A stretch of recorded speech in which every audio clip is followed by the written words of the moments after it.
Coucou à toi, donc aujourd'hui, petite vidéo qui s'intitule Pas plus, pas moins qu'un autre, Lego.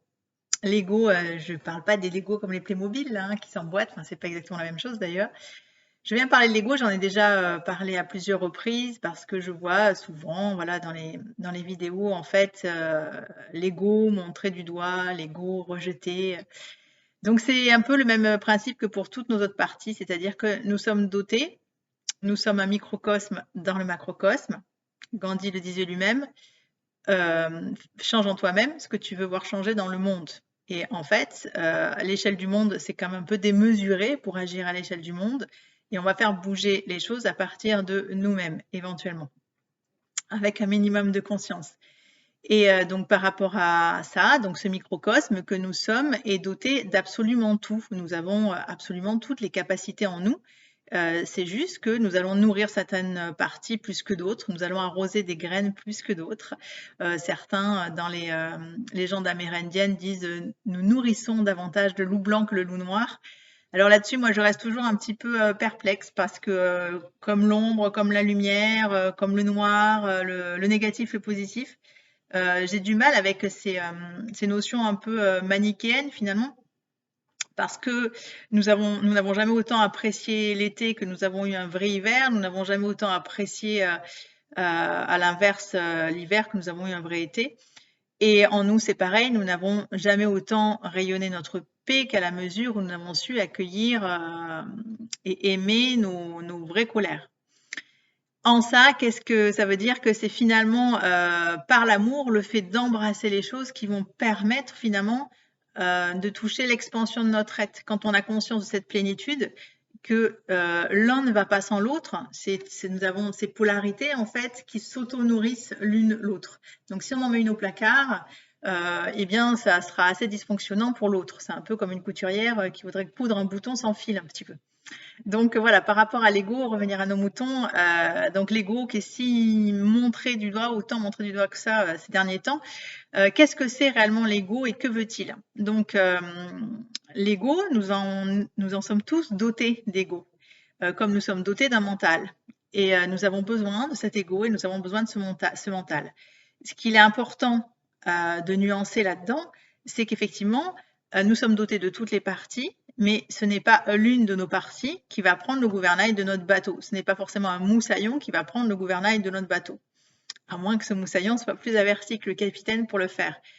Ce qu'on veut dire par là, c'est qu'effectivement, à la tête du bateau sera la partie la plus objective et qui est en capacité de déceler les talents, les forces de chaque moussaillon pour que ce soit utile au collectif.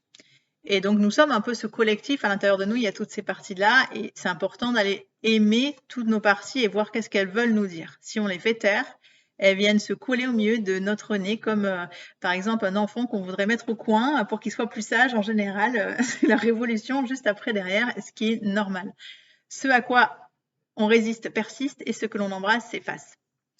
L'ego, à l'heure actuelle, je dirais que nous sommes au paroxysme finalement d'une société, enfin, au paroxysme d'une crise peut-être ou d'un écroulement d'une société. Et c'est normal que l'ego apparaisse maintenant. Pourquoi? Parce que l'ego, qu'est-ce qu'il veut? L'ego, il veut nous rappeler finalement que nous sommes divins, que nous sommes des êtres divins, que nous sommes des princes, des princesses et de nous honorer. Il est au service de l'âme quelque part, et donc ce qui veut dire qu'il sait totalement que nous sommes uniques.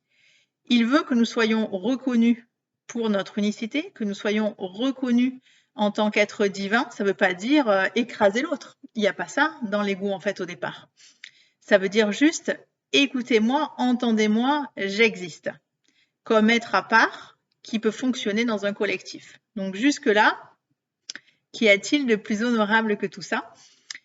Donc c'est vrai que dans cette société où on a voulu nous faire croire, dans une société productiviste et capitaliste et patriarcale, on a voulu nous faire finalement penser que nous étions des pièces interchangeables. Donc on a de plus en plus développé des entreprises où on te fait travailler les 3-8, n'importe quand, être au pied levé. Donc c'est plus toi qui l'emporte, tu n'es plus un être divin, tu es un esclave au service d'un productivisme.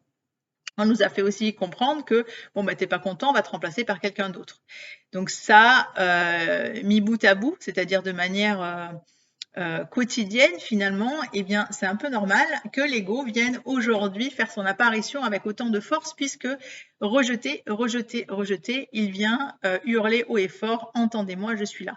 Et donc voilà, plus nous allons pouvoir embrasser. C'est là où la notion d'amour intervient, l'amour source de guérison de tout, qui veut dire que accueillir sans jugement et, et, euh, et aimer ce qui nous est proposé, embrasser.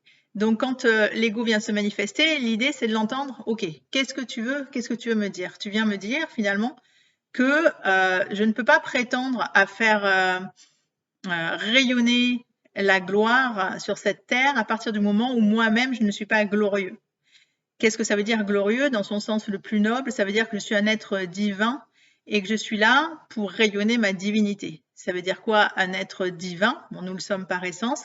Cela veut dire aussi un être doté de cette capacité d'embrasser le tout, de contribuer au tout, de célébrer le vivant et honorer le vivant. Donc, il vient nous rappeler que finalement, à aucun moment, nous avons tendance à nous traiter nous-mêmes en esclaves et qu'à partir de là, ça va être compliqué de rayonner notre divinité. Et que si nous-mêmes, nous nous traitons en esclaves, l'extérieur nous traitera en esclaves.